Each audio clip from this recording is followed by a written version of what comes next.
Hello and welcome to Lamestream, a weekly show that aims to guide you through the crisis in media and how it's impacting everything. I'm Osman Faruqi. I'm here with my co-host Scott Mitchell. Scott, how are you doing?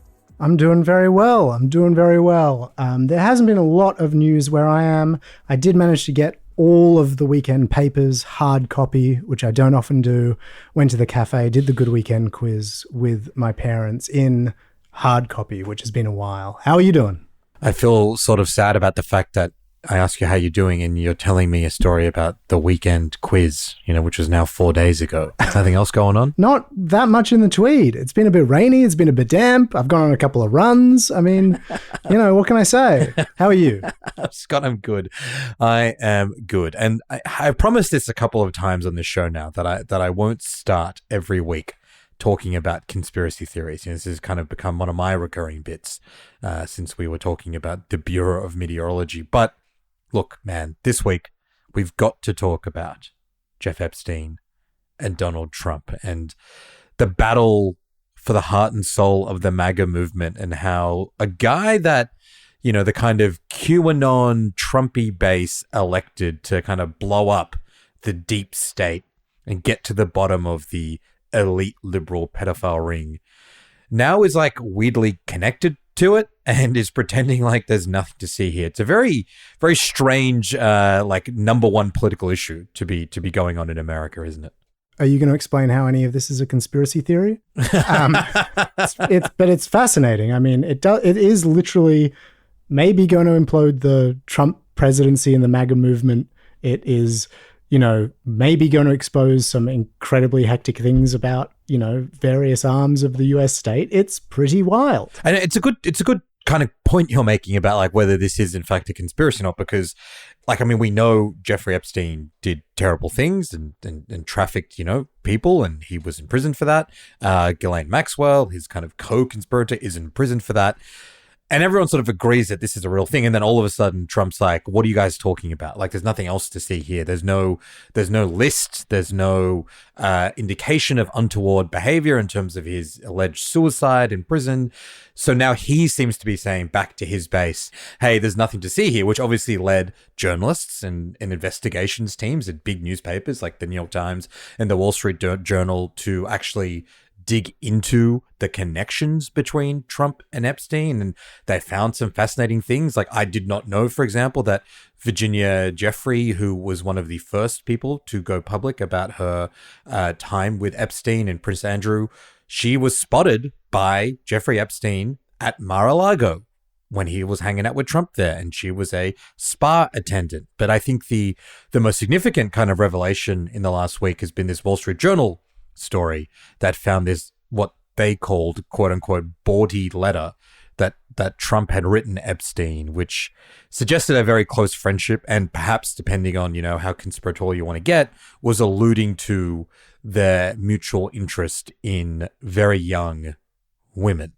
Trump has sued the Wall Street Journal for that. It's interesting because a lot of people are like, I thought Trump and Murdoch were friends. Murdoch owns the Wall Street Journal. What is going on here? I kind of don't think there is anything too complicated. The Wall Street Journal is a Murdoch paper, but it's also a very good investigative paper. It has broken a lot of big corporate media political stories. I think this is just a good yarn that a journalist got. I mean, do you have any thoughts on the Wall Street Journal revelations and kind of where Trump is taking all of this? I mean, I think the thing about Murdoch is that I think people misunderstand that, as well as all of those right-wing things, a big part of the Murdoch press is they love a salacious yarn as well. And so, as much as they have their political biases and whatever, they love a big, salacious, juicy story. They're not ones to kind of sit on that if they can get it, I don't think. I think the other thing that's kind of fascinating to me is that there has been some really amazing journalism done over the years into Epstein. I mean, very famously, a kind of investigation at Condé Nast basically got sort of shut down attempts to report out that story back in the early 2000s when allegations were emerging against Epstein. And journalists have been kind of responsible for kind of some of what has managed to come out, both before he was actually charged and all kinds of things. But what is fascinating, Oz, is this phenomenon that since his death, I think it's sort of like everyone in the world and probably every journalist in the world has been like, something is up here. Something is weird. How was he in this situation? How did he kill himself? How do we not know more? How has more evidence and more records not been released in the years since? And everyone has known it, but it's sort of taken this Trump thing for newspapers to kick into gear and investigate it, even though it's sort of an open secret that everyone's like, there's something here, right? It's kind of fascinating. Yeah, I think it's because Trump was kind of elected as the guy who, for a lot of his base, was going to lift the lid on this stuff, right? Whether it was the JFK assassination files or the Epstein stuff. And so for him to say, he's not even saying, look, there are security concerns. He's just like, there's literally nothing to see here. Even like the most anti-conspiracy folks, even they're like, this is so obviously weird. We have to look into this. And it's even funnier now, I think, that Trump is trying to distract from Epstein and he's kind of throwing red meat on basically every other conspiracy. Like they've released these files that suggest Obama was behind the Russiagate stuff. So they're just creating a new conspiracy. This week, Tulsi Gabbard, the director of national intelligence, released all these files to do with Martin Luther King's assassination. So they are now being like, there are heaps of conspiracies you freaks can spend heaps of time on. And let me tell you, I will be getting into those Martin Luther King assassination files. But look, I could talk about this for hours, and maybe we do need a special feed for our subscribers to listen to me kind of monologue on about Epstein conspiracies and who really got JFK and MLK. I'm not going to be able to speak on that feed. Well, if you want to listen to Oz in his padded cell, do remember you can become a subscriber at lamestream.com.au. I promise it's actually mostly exclusive stories and analysis on our newsletter.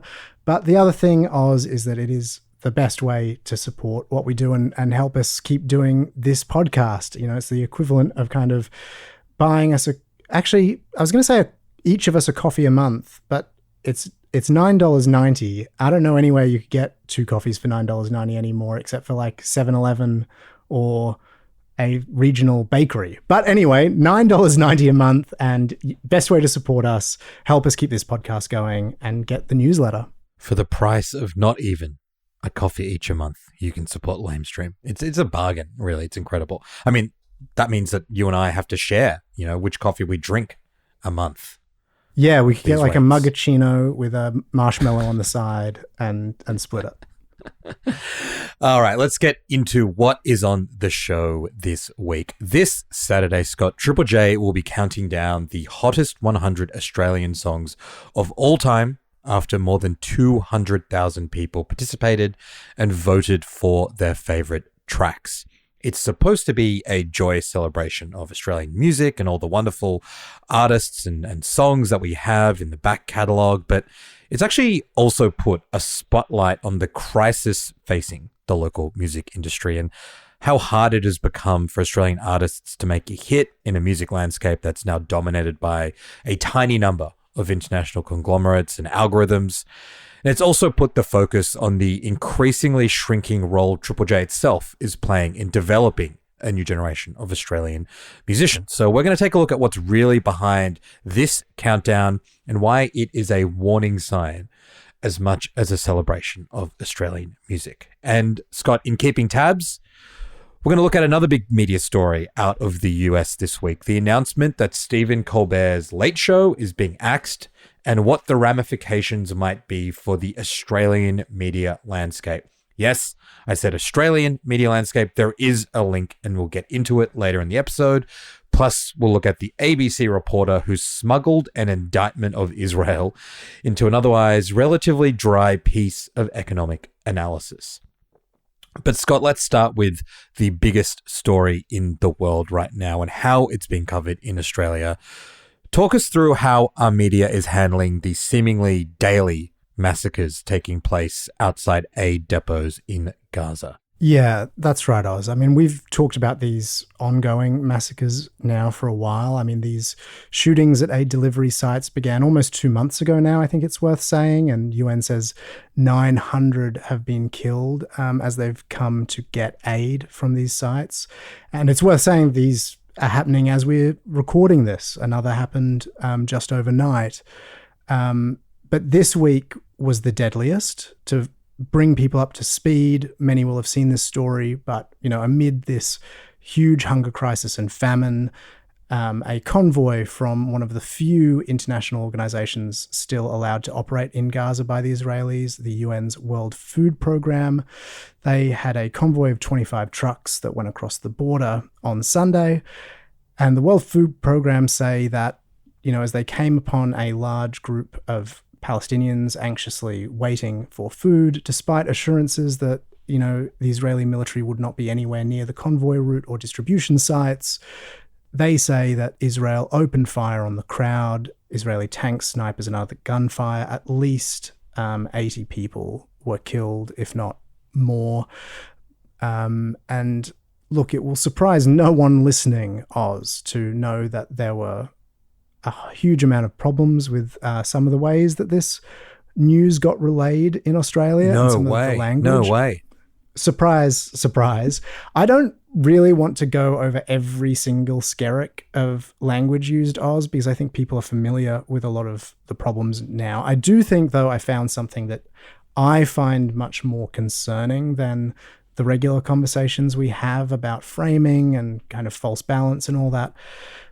Before I talk about that issue I've picked up on and become a bit incensed by, and really to set up my point, I actually wanted to talk about a piece I was reasonably impressed got published this week. And that relates to here in Australia. Many people have seen that these latest killings, this deadliest shooting at civilians coming for aid that we've seen in these 2 months, led the Australian government to sign onto a statement from a bunch of other foreign governments calling for an immediate ceasefire and condemning what it called, quote, the inhumane killing of civilians seeking aid. Oh, that was big news this week. Real quick, I mean, what did you think? It dominated the first day back at Parliament in many ways. Yeah, it's interesting. I mean, I was talking to you earlier this morning about like why it seemed as though there was a lot more coverage of these attacks at aid sites. And you made a point that I think is really interesting. We've discussed this before on the show, that so much of the media tends to cover the Australian government line. So when the government puts out a statement saying, hey, even we think this is all going way too far, it's kind of a bit of a message to the media that they can start talking about these things. And, we both think that that's kind of reverse how things work. The media shouldn't follow governments.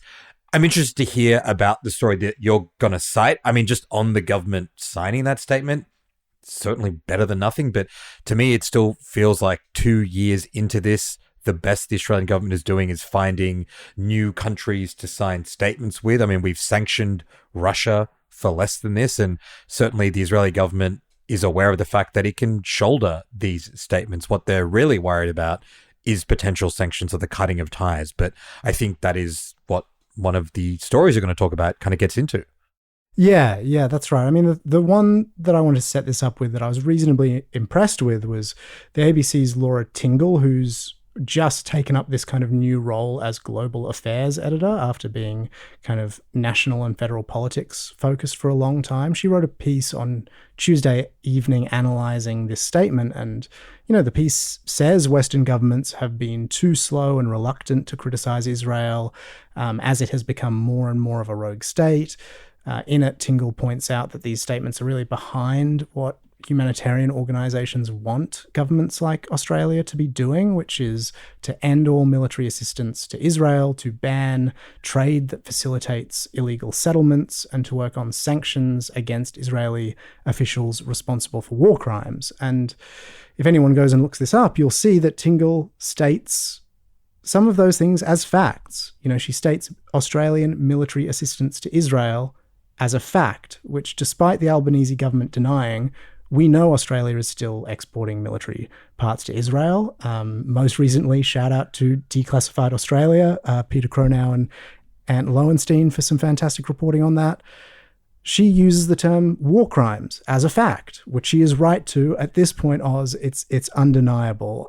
I don't want to go overboard here because, look, a lot of this language she's using in this piece, it should be the bare minimum. I'm not holding up Laura Tingle as some kind of bold silence breaker. To me, it is just what the standard should be. And, frankly, to me... But that has become worth pointing out because of how rarely it's used, right? Exactly. And like, look, personally, I think it's beyond the point we should be, using words like ethnic cleansing and genocide, but it's still, I think, worth pointing out. And I think this piece shows that there are very experienced journalists at mainstream organizations who know that things like war crimes, Australian arms exports should be in print, should be in the coverage.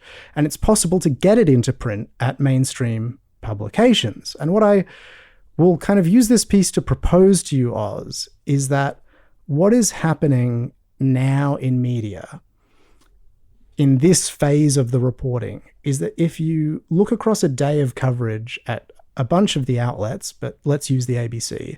If you listen to everything, all the radio, all the TV, read all the articles, you'll see very different language depending on the journalist who's covering the story, and that there is these different directions that journalists are pulling the language, and it isn't as consistent as I think sometimes we can believe. Now, keep in mind those things I mentioned in Tinkle's piece as I bring you ABC Middle East correspondent Matt Doran's report on the shooting of this aid convoy from Monday. This latest incident is just one in a long line of civilian shootings near aid facilities in Gaza. The United Nations claims that in the last 6 weeks, around 900 people have died near aid sites and food convoys, the majority GHF facilities. The organisation and Israeli authorities dispute those figures, accusing the media of simply parroting Hamas propaganda. All the while, international journalists aren't allowed... Oz, can you spot what has gotten me so incensed in that report? There's a couple of things that stood out to me. I mean, the first was this continued use of passive language. 900 people have died near these aid facilities. People don't drop dead.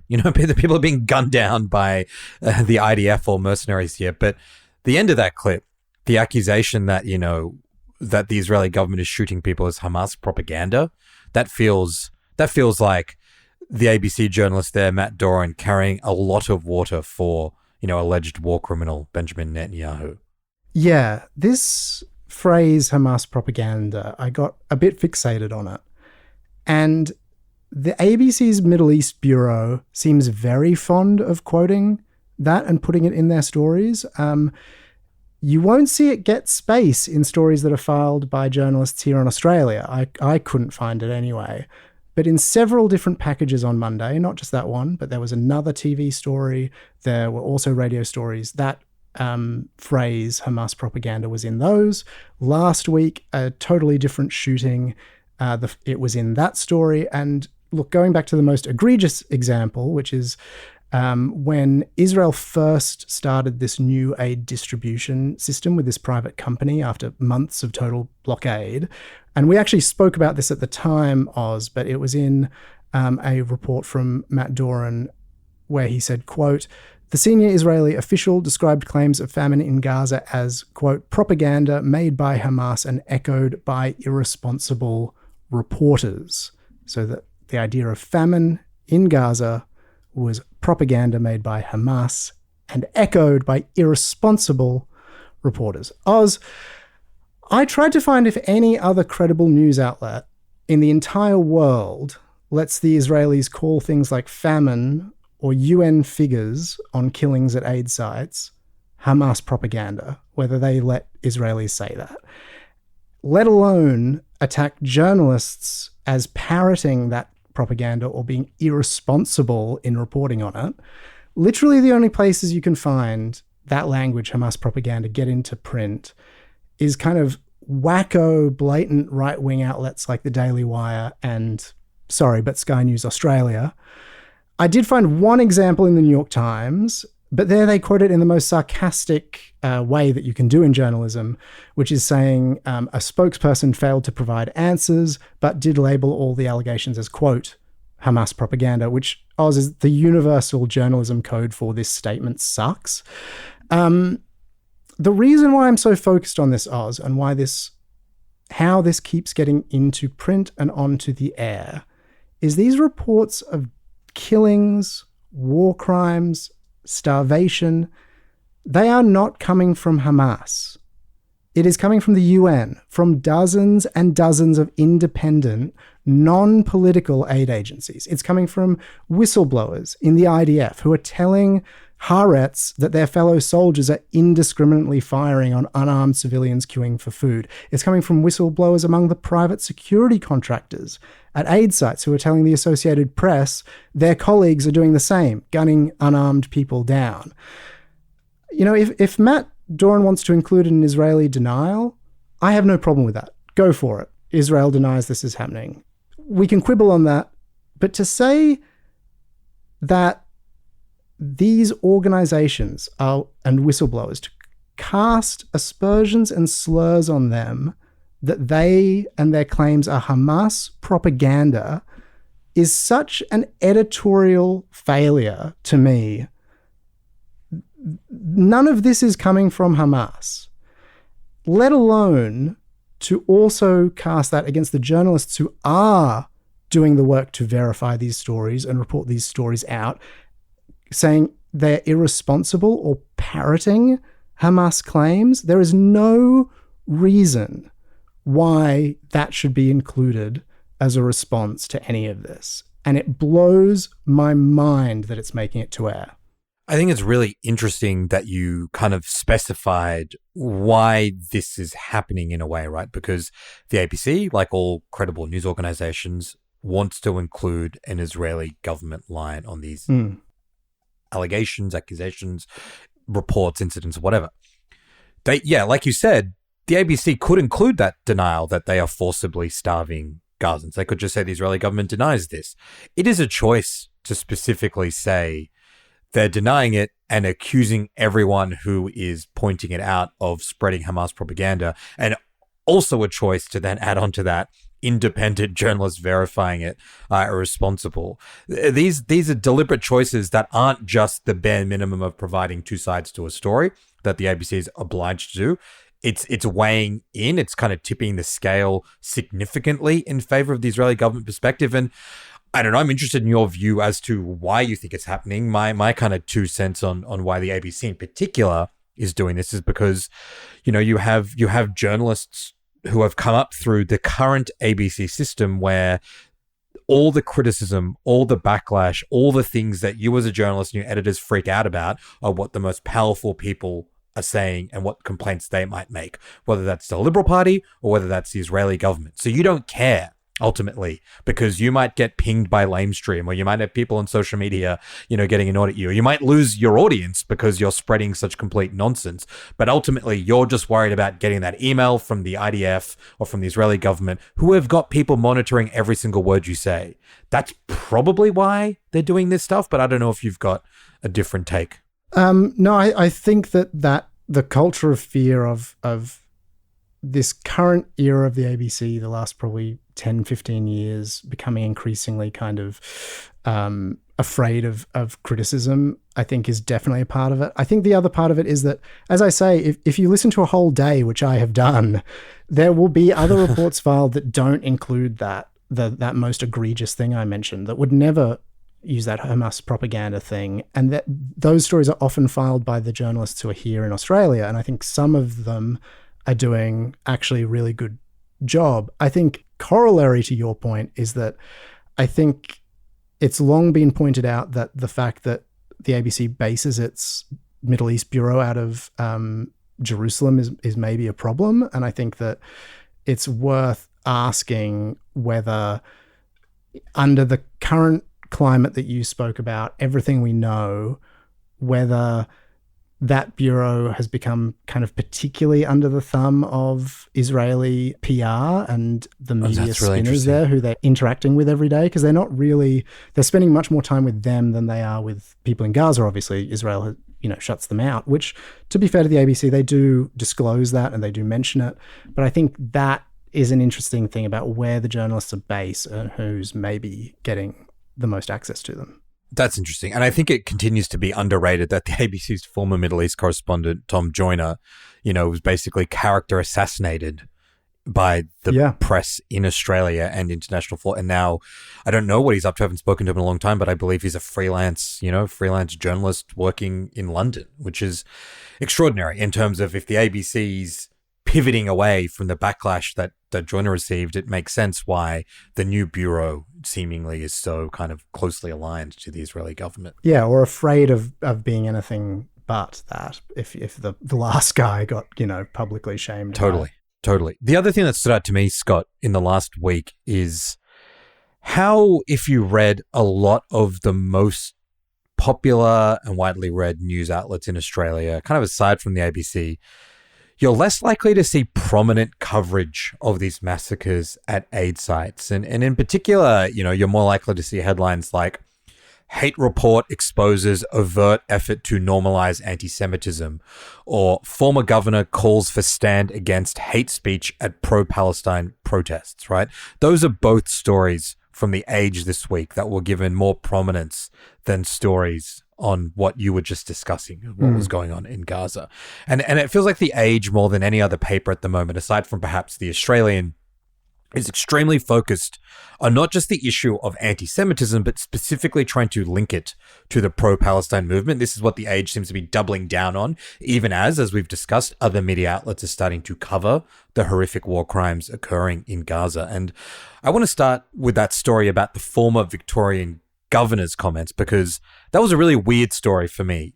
For a bunch of different reasons. And the first is that the basis for this story was not an interview that The Age conducted with Linda Dessau, who was the governor of Victoria between 2015 and 2023.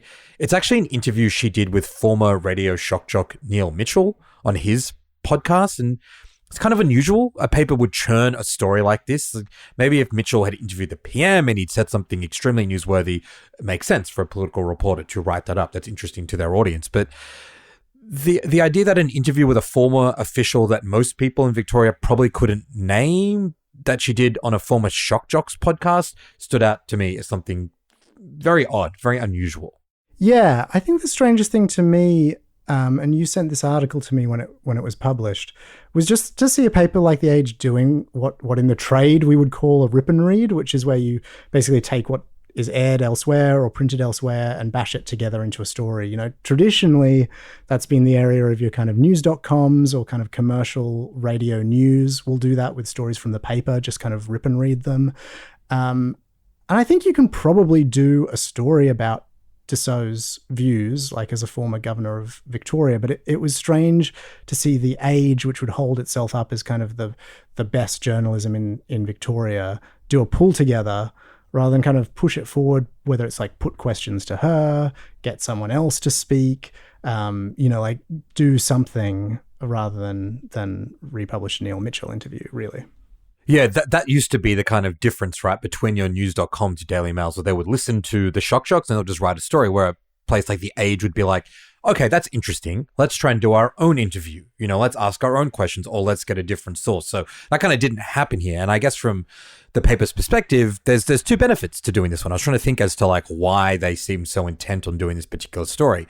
I mean, one is it's a bit of cross-promotion for another product owned by your parent company. Both The Age and Neil Mitchell's podcast are subsidiaries of Nine. And that's something you and I have noticed is happening more and more at those papers, is kind of cross-promotion, and something we're going to dig into in a future episode.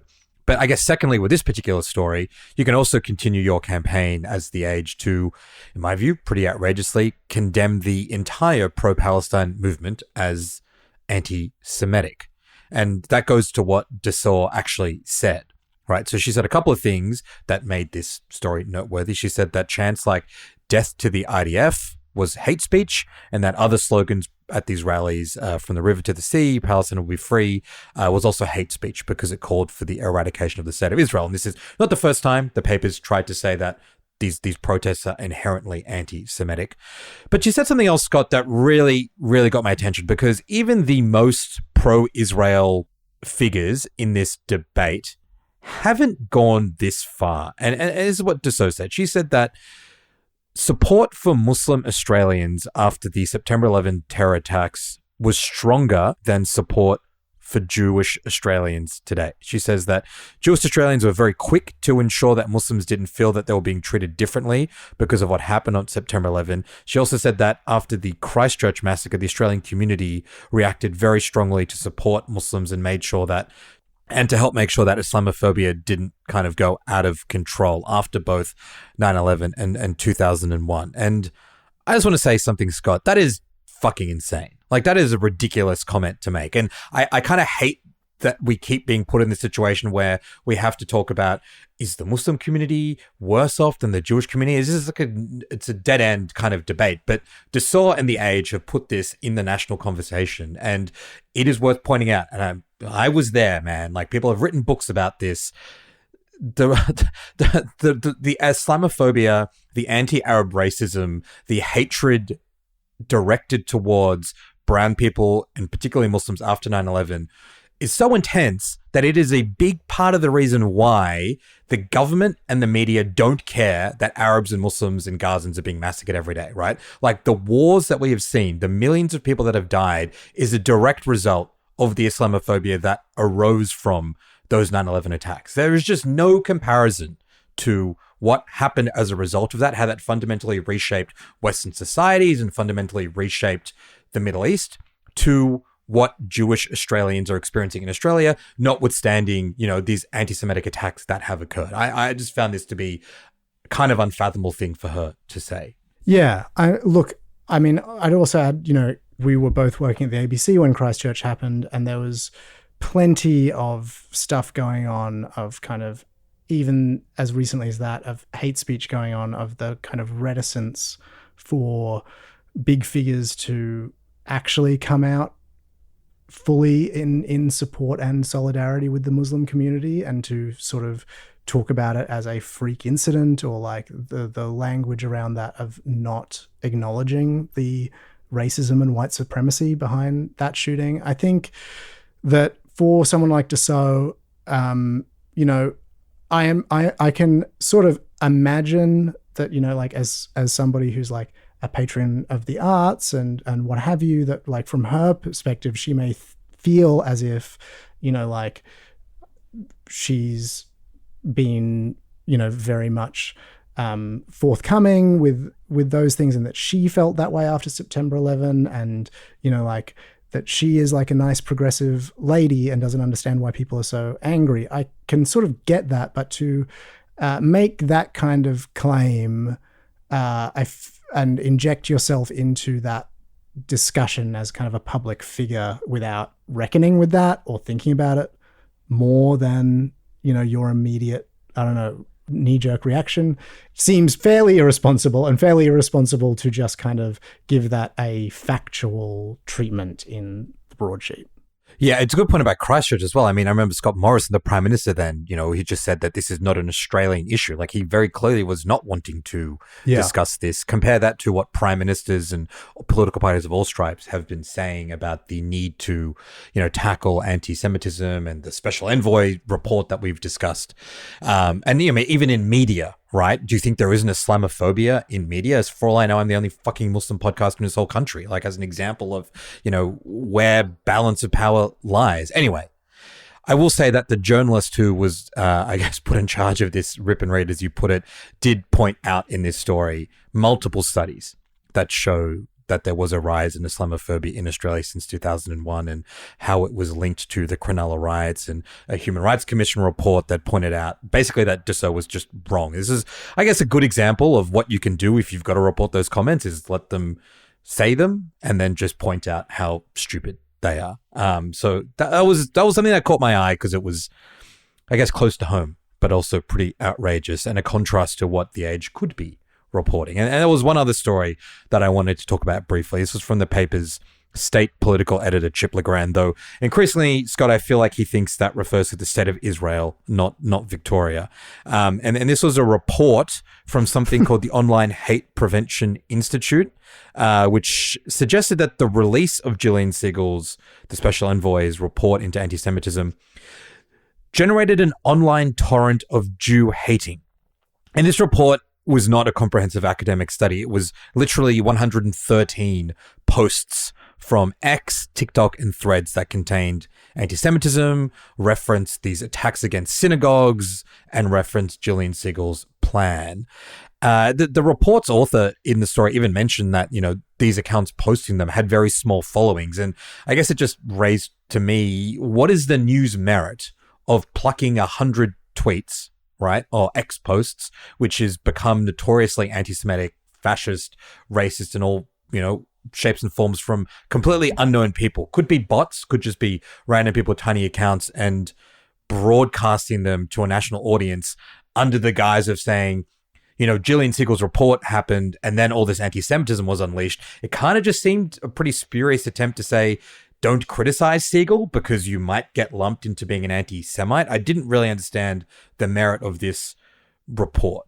Yeah, I something that flicked my slight alarm on this story, I think, was, when Chip LeGrand, of all journalists, sort of spent quite a while in the article saying that this online hate prevention institute was a very real institute. He sort of spent several paragraphs being like, it is very respected and it has done these things. And I was like, if Chip LeGrand feels the need to justify the merits of the research, then I feel like he's willing to publish some pretty out there research. And if he's spending hours justifying it, I wondered, and I did go on the website of the organization, and it because I hadn't heard of it before, and it seemed maybe not have the biggest sample sizes in the world on some of those. Yeah, the Institute was founded by the Zionist Federation of Australia, though it's now a standalone entity. And one thing that was disclosed in this story is that I think is relevant here is that one of its ongoing research projects is funded by the Special Envoy, Gillian Siegel. That feels very relevant when it's doing research on the Special Envoy. So I think it's good that it was declared in that Age story. But do you know where it wasn't declared, Scott? It wasn't declared in an ABC story that the CEO of the Institute wrote 2 weeks ago, which just was a piece endorsing the report and its recommendations. Feels like a very glaring omission given the financial relationship between those two institutions. Just another little example of, how obvious declarations and conflicts of interest seem to not be a big issue ethically when it comes to this particular topic. But Scott, before we wrap up this segment, I wanted to mention one piece from The Age that I think did do an interesting job kind of covering the domestic kind of protest movement and these allegations of anti-Semitism. It was a piece by Sophie Aubrey and Kieran Rooney, and it actually spoke to the people who attend the pro-Palestine protests regularly, profiled them. It's kind of crazy how rare it is and why that felt like such an unusual piece, given how much attention is being put on their activities, including by The Age newspaper. But I thought that was a good piece that tried to actually get the voices of the people being smeared, get that some attention and some coverage. All right, Scott, after the break, we're going to get into the countdown to the best Australian song of all time and the challenges Triple J is facing when it comes to supporting a new generation of Australian artists.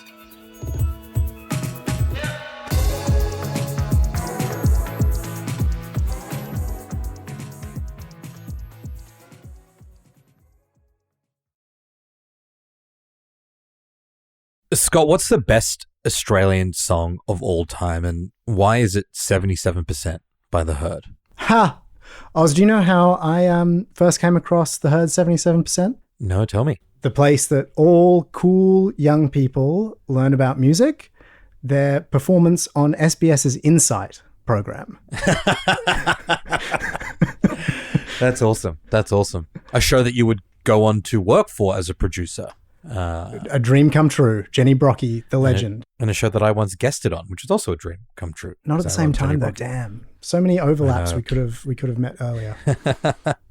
So last Thursday, Scott, voting closed for the hottest 100 Australian songs of all time. Oh, Triple J, where people who actually have music taste discover music. I forgot. Sorry. We're doing Triple J segment. Yeah, that's what we're talking about. Sorry, we got distracted about a little SBS sojourn. The results for this poll will be announced on Saturday.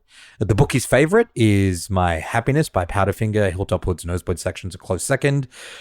If you wanted to put a gun to my head, I'd say it probably will be Powderfinger, but let's wait and see. One thing I noticed, Scott, in the lead up to the polling closing was how everyone was using this poll as an opportunity to celebrate how great Australian music is. They were sharing their votes and saying things like, man, I wish I could pick 20 songs. You should have seen my shortlist. Like, am I only supposed to pick one Hilltop Hood song? It was actually a really nice, genuine moment where people were celebrating, 50, 60, 70 years of the Australian musical canon.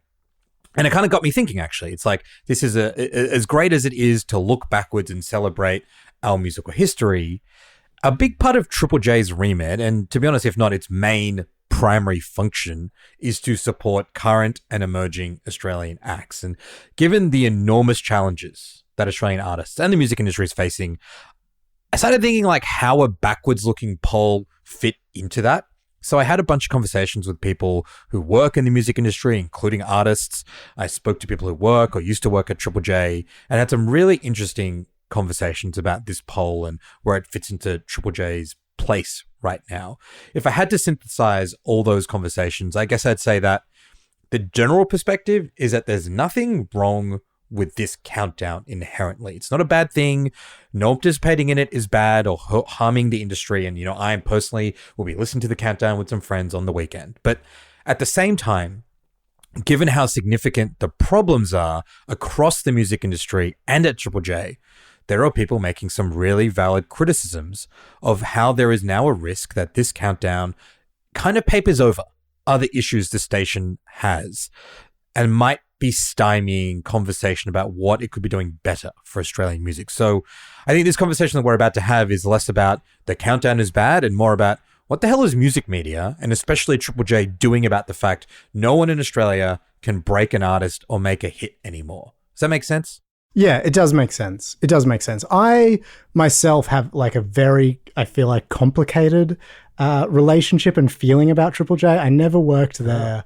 But excited when to you're, hear about this. Well, just when you're a young person at the ABC, there's not many other young people. And so all the way up during my time, I knew a lot of people at Triple J. And I feel like on the one hand, I do feel a defensiveness of it because I feel like when you are in that building and you see how small their office is, it's incredible what Triple J manages to do. And a lot of people could earn more money elsewhere, going to commercial places, and they work there because they love Australian music and they love Triple J. And so I do feel a defensiveness sometimes when it's under criticism. At the same exact time, I have also been frustrated because I think that bad faith criticism where people just kind of give a kicking to Triple J to give it a kicking creates this kind of like siege mentality there where they kind of often feel like, oh, well, the critics just don't understand what we're doing.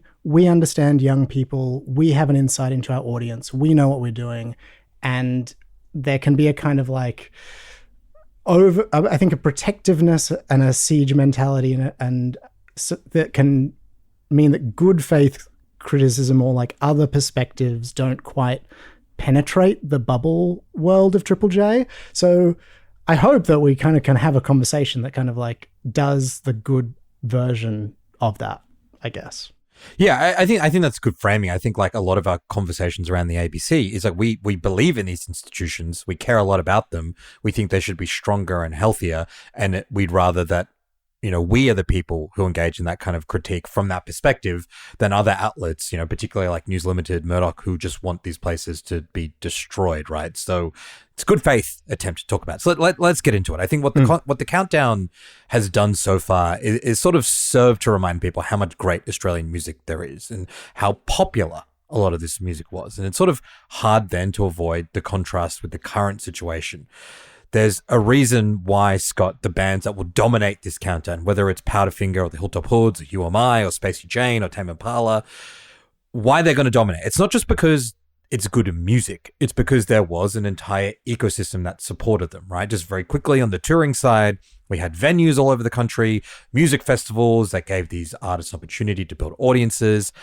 But what we're going to talk about is the media side, right? So we had this music media landscape that helped introduce them to audiences, and Triple J was a key part of that. It was always the biggest part of that. It used to reach 20%, of 1 in 5 18 to 24-year-olds, and particularly kids growing up in regional Australia like me. It was like our only connection to more interesting alternative wider, diverse Australian culture. It's how musicians could build their audiences. If you got added to the Triple J playlist, you were going to have some success. Now, obviously, the music media landscape has changed enormously. Street press publications are basically all gone. Genre-specific publications like Mess and Noise, Faster Louder, In the Mix are all gone. Triple J is still here because it's part of the ABC and it's taxpayer funded. But it is diminished. And some of that is outside of Triple J's control. I'm not an idiot. I'm not pretending that we live, in the 90s or the 2000s. YouTube and streaming have drastically changed how people listen to music and find music. There's been a collapse in live music and festivals. So Triple J as a touch point in people's lives is different for structural reasons beyond its control. But one thing I do want to point out here, right, is when we talk about radio ratings and how well Triple J is performing, we are talking about the share of audience that is still listening to radio. So we know that there's been this big shift off radio, but even within the people who are listening to radio, Triple J is down, right? It is down significantly. And it is particularly down in its younger demographics that it used to say were its primary audience, 18 to 24-year-olds. It has more listeners older than that than it does in those demographics. And its listener share is also about half that compared to comparable stations in the UK like BBC's Radio 1. And I think it's worth saying that the kind of collapse in some of those broadcast ratings, I think Triple J is known for a long time that it's like linear radio is not where young people are. Like for many, many, many, many years has been trying to get off that. But I think the collapse has even surprised them. Just the downward trajectory over the last couple of years, I think is faster than even they who were preparing for this were prepared for. Definitely. And you've made this point. We've done other conversations about the ABC. Triple J is also experiencing this kind of whiplash, right? Where it's like, let's pivot to digital. That's where people are. And Triple J was relatively early to a lot of that stuff, right? With online video, with all sorts of things. But now it is going through, it's this weird, like, we're now doubling down on radio again. And how you do that when you don't have much of a base to actually work with is a real question.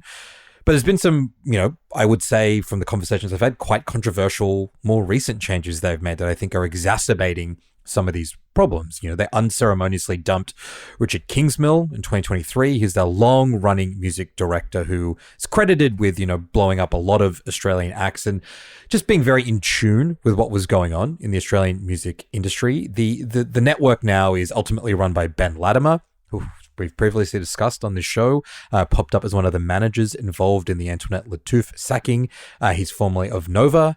And there has been a pretty distinctive shift to mimic some of the patterns of commercial radio. There's less new music is played every week. Fewer songs are played more regularly. Artists and labels in particular are really struggling to understand this strategy. They're not sure who they should speak to at Triple J to pitch songs. There's been an outsourcing of the marketing and creative and kind of campaigns that drive Triple J forward as part of this broader corporatization of the ABC. And I think a lot of these things are coming from a broad ABC mindset, right? Which is reflective of this increasing commercial model. And that's inevitable because at every level, they are bringing in senior people from the commercial media. There are conservative boards and conservative leadership at the ABC. The audiences team in particular, and I think you've probably heard this in your reporting at the ABC, wields enormous power in terms of like setting goals. And the audience team is kind of glorified analytics team where they say, we want to reach these KPIs, reach these people, like, here are some resources, go and figure it out. And I think that kind of brings us to this countdown because what we've got is this significant structural problem with Triple J's ability to connect to people and its relationships with the music industry. And then these arbitrary KPIs being set by an audiences team that they've got to hit in a difficult kind of media environment. So what do, right? The Hottest 100, still the biggest thing in Triple J's arsenal. It always attracts a bigger voter base than the station's listenership. Even though it's been declining since 2019, it's still this kind of like people outside of the regular Triple J audience care about the Hottest 100. And look, a way that the Hottest 100 you can see has been leveraged by the station for a while is, they launched a few years ago a digital radio station that is 24 hours a day, Hottest 100. So there's been different iterations of it that have come out. So it has been leveraged by the network, and it is clearly a sort of brand that holds a big sway, they think, and it's true, to bring in listeners. Exactly. And if you're struggling to boost ratings and find those listeners, what do? You do a poll that lets you talk about every single Australian song that's ever been made, right? And the irony here is that it might boost some numbers temporarily. It might reactivate some older Triple J listeners, and it certainly seems like that's what's going on. Like, it's not 19-year-olds voting for Powderfinger's My Happiness or the Old Top Hood's Nosebleed section. So it is helping Triple J hit the KPIs set by their audience team, but is that just kind of like masking the much deeper issue that the network is facing? I think, yes, it is. And then that leads us to this conversation about, well, what can they do, right? And it's very easy to be an armchair critic, and we've already acknowledged this. It's not an easy problem. There are huge structural challenges, right? There's concentration of label ownership. There's the streaming giants that we've talked about, the collapse in live music. Triple J isn't resourced better, than it was 10, 20, 30 years ago.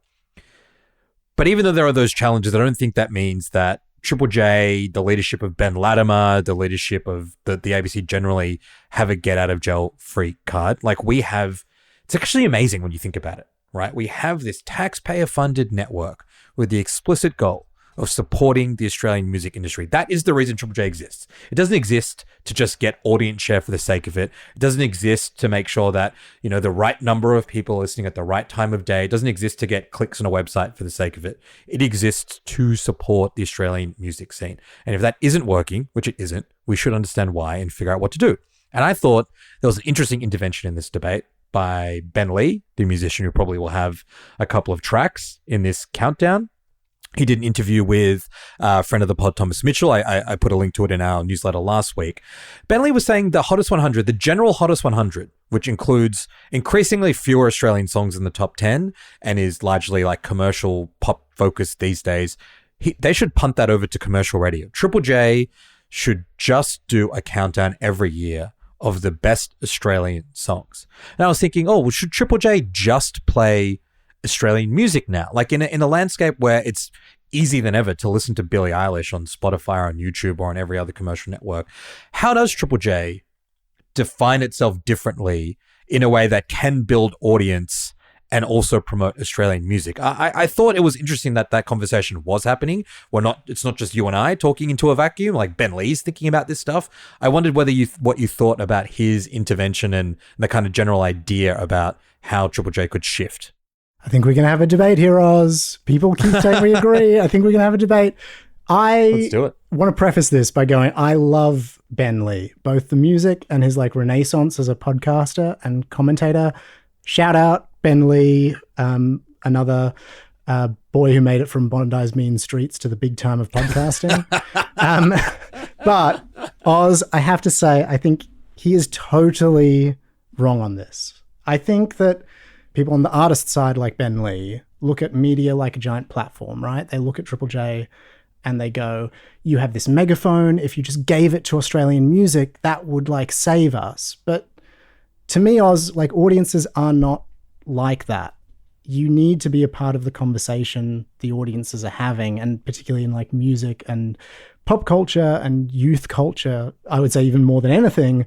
If Kendrick Lamar or Billie Eilish or Sabrina Carpenter drop an album, that is a huge cultural moment for young people. Those songs being in the Hottest 100 and where they place is a huge moment for young people. And what do we think happens if Triple J stops talking into that conversation that is relevant to their audience? If they don't connect with the excitement of young people over their pop culture, those young people will tune out and Triple J won't seem very relevant. And whether Ben Lee likes it or not, there just is an international aspect to youth culture. And I think the best way to get young people to listen to music is that you be a part of that conversation and then you play an Australian track. And that's kind of what Triple J does. 50% of its playlist is Australian music. You play songs that are in the youth zeitgeist from overseas, and then you introduce them to new music. And I think that's a good way to do it. And I don't know, the idea that Triple J is sort of just choosing not to, but it has the power to captivate young people in Australian music, sitting on its fingertips and kind of will revive the industry if it plays more of it. I think that if they did that, the ratings would probably drop faster than they already are, and then no one would be listening to any of it. So that's what I sort of feel about that argument. Now, the idea of like the rotation, how the list is managed, all of those I think are really interesting questions, and interesting questions about where the station's going, and like that should be interrogated. What makes up those Australian songs? But I think the idea of like that, international artists get enough play, don't play them. I don't see how that helps anyone, to be honest. I actually agree with every single thing you said, but I think that strategy and that thinking made sense 10 years ago, and it doesn't really make sense now. I think, we talked about Richard Kingsmore earlier, and, this is the era where one of the things you could knock him for is being a bit too down on, like, pop, right? And it's like, as the poptimism wave was going on, and as people who used to just listen to alt rock or indie rock or rap also started listening to pop, and the Taylor Swift and the Hottest 100 was this big thing, right? Where they're like, we're not going to include Taylor Swift. And there was this moment where Triple J had this window to broaden out and recognize that younger people, the next generation, actually wanted to listen to all of these acts, right? On the same network. They kind of squibbed it. And what that meant was they lost all these people. So now we've got a situation where there's very few people left listening to Triple J. And so from that basis, what is the thing to do to rebuild the audience? Is it to keep the mix the way that you're talking about? And you're right. Like, yeah, my point is not that playing Kendrick isn't popular to younger people and that we should just pretend that stuff doesn't matter. Because there's always like space for thinking about these artists, critiquing these artists. Like, Australians care about this music. We shouldn't just neglect it as a public broadcaster. The ABC shouldn't neglect it as a public broadcaster. But I do think it's interesting when you think about like how people consume music now in a media sense. You can listen to all of this stuff, and you do listen to it. Like 99% of people are listening to Billie Eilish or Kendrick on Spotify. They're not listening to it on Triple J. So how does Triple J remain relevant? I mean, I think about things like NTS Radio, the ongoing success of community radio stations in Australia like PBS and Triple R, and just like having a really distinct identity is maybe your point of difference and maybe the one thing that matters in a world where you can access the rest of the stuff everywhere. If hypothetically Triple J was just to rebrand and say, you know what, the only thing we're here to do is to support Australian music. We will hire tastemakers and people who work really close to the ground, and we will just spin electronic, hip hop, rock, pop, R&B, whatever from Australians, knowing that people can listen to the big stuff elsewhere, knowing that most people aren't putting on Triple J to listen to Kendrick, and then at the end of that, catch a different Australian artist. It could work. I guess the big overarching thing, and this goes to the ABC generally, all of these things, this whole conversation feels maybe a little bit too late.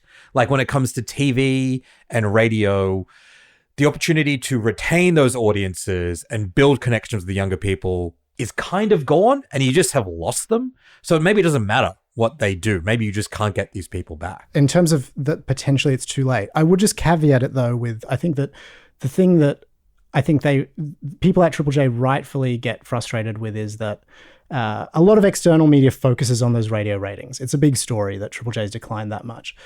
As you mentioned, in a lot of ways, they were ahead of the rest of the ABC on being on platforms and stuff. And it's like they've got close to 2 million subscribers on YouTube, which is like more than Channel 9 has, with like a way bigger resource and way bigger amount of content that they can shovel at it. They've got like 1 million on Instagram. I think they've got like some of the most played lists on Spotify. Like for a lot of years, Triple J's gone, we are not just a radio station, we're a digital brand, and we are this multi-platform entity, and they kind of know that their audience is there, not on radio. So in a lot of ways they would say that they've done that and that they have been ahead of others in doing that. I think the counter that I would say to that, I'm just putting that forward. The thing I would say is that I think that success on those platforms hides a deeper issue, which is that as many followers as they have and as many likes as they have, there isn't a lot on those platforms that is a show, something that will replace fully Yes. the experience of Triple J. It's lots of, there's like a version is hugely successful. There's lots of sketches with their hosts. There's clips from the radio shows. I wonder whether it's too late that years ago now, they should have been transitioning to, well, we have an hour-long talk show on YouTube, fully on YouTube, doesn't exist anywhere else. We're building that out. People are going to appointment view and come to that and care about that. We are going to have a daily news podcast. Why can't Hack just be the headlines and an interview with a politician? Cheap, quick, all of those journalists make a daily news podcast that gets the core programming off linear and gives other ways for people to experience artists and music. And that even though they have put so much work and thought into transitioning, still a lot of it is not kind of core content that I think would kind of generate appointment and discovery and those kind of things. I think you're right. I think, the question always comes back in these conversations is like, why are the big legacy media outlets still pretty bad at figuring out new content for a new generation, even the ones that should be better, like Triple J? I mean, one thing I just want to shout out that is on their YouTube, Tasman Keith did a sick cover of Outkast's Bombs Over Baghdad. Check it out, Also, the hookup is fully on YouTube and is one of the few things that is like a very YouTube product. Shout out to the hookup. That's so funny. I was about to say that next. Big fan of that show. I think I went on it once to talk about the HBO show The Idol and consent around BDSM. I don't know why I was. Anyway, the hookup. Countdown on Saturday. Look forward to seeing who wins. I will be writing about this topic in a bit more detail, with a bit more exclusive information about what's going on behind the scenes at the ABC and Triple J. So make sure to subscribe at lamestream.com.au to get that. After the break, Scott, the hidden criticism of Israel buried deep in an ABC economics story and what Stephen Colbert's axing means for Australian media.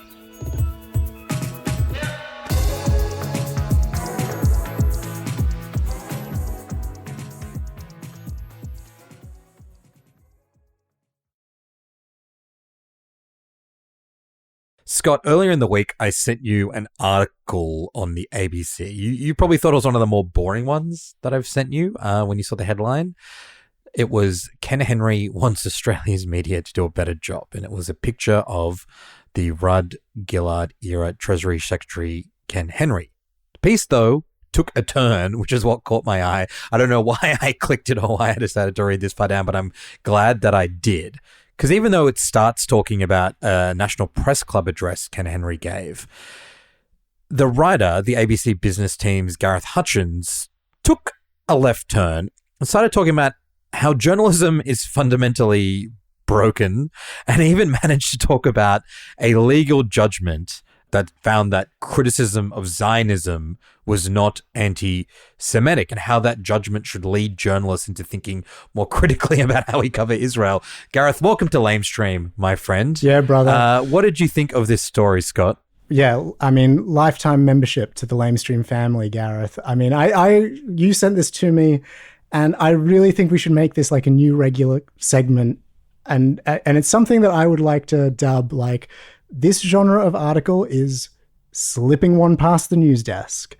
This is like and I think it's an absolute classic of that genre. Journalists listening will know what I mean. And I don't mean it in an underhanded way or that there's anything editorially unsound at all, but I just mean I feel like every journo has done this at some point where you have like a red hot idea and you're on like the conference call with the news desk and they're asking you what you've got for the weekend and you just kind of like downplay it like, oh, yeah, Ken Henry's National Press Club, just like want to dive into like one issue he brought up. And you can like see the news editors, like whoever's on day shift, their eyes glaze over with boredom as they go like, oh yeah, put it in the calendar. We'll send it to one of the weekend sub-editors to just like spritz up and publish. And meanwhile, you're like, yes, my treatise on the death of modern journalism and how the entire world is broken. I loved Gareth getting this out there on the ABC. Yeah, really great work from Gareth, and I really enjoyed reading it on the ABC website. Also, I did have one other example of this, pilot new segment of sneaking one past the news desk. And it was to pay a bit of a tribute. People may have seen the news that ABC journalist Peter Ryan passed away this week, and he was only on air about 2 months ago, and it was pretty sad and shocking news for a lot of people. I want to mention him because there's a lot of chat about intergenerational divide in newsrooms. I mean, we talk about it, but there was like none of that with Peter Ryan. He was massively enthusiastic about younger journos, and he was someone who was in a lot of younger people at the ABC's corner and helped them out, and whether it was giving them just a joke or some advice or calming their nerves. And he cared a lot that the next generation of journalists don't become more and more underpaid, more and more under-resourced, and he cared a lot about resisting the erosion that's happening there. I only worked with him for a couple of years, so I'm not claiming to be someone he mentored or had some great insight on him, but I thought I'd share a way that he used to slip on past the news desk, which is back in the day at the ABC, every story that went to air on like news and current affair radio would get clipped up, uploaded separately, and every single one would get fully transcribed. And while I was there and I was working with Peter, you know, after a bunch of cuts, the ABC just simply had to stop doing it. They didn't have the staff, and PR, as we called him, was super off this. Like, to him, it was the public record of it, being able to send it to his contacts so they knew and maintained those relationships. And he was so off it that in quiet, he resisted this edict and, you know, in his 60s, set up his own SoundCloud and would himself rip his own segments and upload them to the SoundCloud. And whenever he had a text article, which it was my job to edit them for the unit, he would kind of amble over to my desk, and the idea of him with his booming pipes trying to be quiet and whisper, Scott, you know, is there a chance you could embed this SoundCloud I have in the written story? And it got to the point where I would just see him walking over when he was filing a story, and I would just be able to look up and go, "Don't worry, Peter, SoundCloud's in there." And obviously you are not supposed to embed staff's private SoundClouds where they're ripping ABC content into like articles on the news website, but we made sure we got them in there every time with Peter's articles. And yeah, I encourage anyone to look up Peter Ryan's SoundCloud, which is still up, to hear his wonderful booming vocals. A total legend and much missed by many. Yeah, that's awesome. What a great story. Peter was also an very, very strong union man. And, you know, we had some brief experiences getting to work with him and trying to organize the ABC and try and fight management for better wages and conditions. So a real loss to the ABC, to journalism, and to the world, I think. Scott, we started this episode talking about Trump and the US media, and I wanted to close things off by going back there for a minute. There was some big news in the land of late night TV this week with the announcement that The Late Show, hosted by Stephen Colbert, was being axed. Now, look, I don't remember the last time I watched this show. Like most US comedy shows, I tend to consume it via clips on social media. I imagine that's the same for you. You're not a secret late night head, are you? Well, I loved late night in like my teens. I was like deeply invested in the like Conan O'Brien, Jay Leno feud, and the Jay Leno, David Letterman feud. No one really got along with Leno. I loved all that stuff, but the new generation has lost me, and I'm very far out on Fallon, Kimmel, and Colbert. I don't know what's happening. Yeah, and I think, look, most people kind of our age and younger, similar. They might see some funny stuff pop up on Instagram Reels or on YouTube. But it's worth mentioning that this was still the highest rating of all of the late night shows. So this was not, you know, a terrible show that was tanking. So I guess raises the question of why it was suddenly axed. So according to CBS, the network that hosted the show, it was a financial decision. The show costs over $100 million to run, and a decent chunk of that is Colbert's salary. But there's a lot of concern and angst in US media and political circles that there's much more to it. That's because CBS's parent company, Paramount, is in the process of being bought out by a billionaire, David Ellison. That buyout has been held up by the federal regulator, and there is ongoing concern that the company is making concessions to Donald Trump to try and help facilitate the buyout. The most recent one was the decision to settle a lawsuit Trump leveled against 60 Minutes, also on CBS, for $60 million. Now, Stephen Colbert is obviously very anti-Trump. In the first presidency, he was kind of like the leader of the resistance, and he's been making a lot of Trump gags in the second presidency as well. So there is concern that perhaps he was thrown to the wolves to help satisfy Trump, to help make this merger go ahead. Now, at the same time, there's been reports that David Ellison is trying to buy out Barry Weiss's company, the Free Press, for $200 million and make her a kind of ideological figurehead for CBS and Paramount. What do you know about Barry Weiss, Scott? Well, I know she had a brief stint out here with the New York Times, which led to some hilarious copy being filed. But basically, I know her as Barry Weiss is like this young, sort of quote unquote cool person of the New York Times about, 10 years ago now, who I guess was the sort of, her zag was that she was the cool young person who was actually conservative and a bit right-wing, was sort of her thing. Yeah, sort of Red Scare adjacent, right? Like, I was a liberal, but I think the left and woke culture went too far. And I mean, now she's most prominently known for her kind of Zionist pro-Israel views, and the Free Press is a kind of very pro-Trump, fascist adjacent sort of publication. So I guess this is what people are worried about, right? Like, Paramount under this new leadership looks like it's getting rid of Stephen Colbert, who's anti-Trump, and using that money to hire someone like Barry Weiss to run the agenda. And this is, the news, including 60 Minutes, which is still the highest rating news show in America. And there's lots of concern there. But there's also an Australian angle here, Scott, because you know what else Paramount owns? Channel 10. Yeah. So Australia is about to get yet another right-wing billionaire media owner. In this case, it could be even worse if Barry Weiss ends up running the kind of news side of things. And, I started to wonder whether, and we talked about why 10 keeps fumbling it. Like, why did the project get shut down? Why did they replace it with a bunch of weird journalists no one really knows, and that show's sort of underperforming, when it just seems so obvious that there is this gap that 10 used to be quite good at, which was young, entertaining, light, but still quite serious news for a demographic that doesn't have much of it. And it just kind of seems like, even though that gap still exists, we're probably not going to get it at 10 under the leadership of David Ellison and potentially Barry Weiss. In fact, we're probably going to end up with another billionaire-owned right-wing outlet, just what the Australian media landscape needs.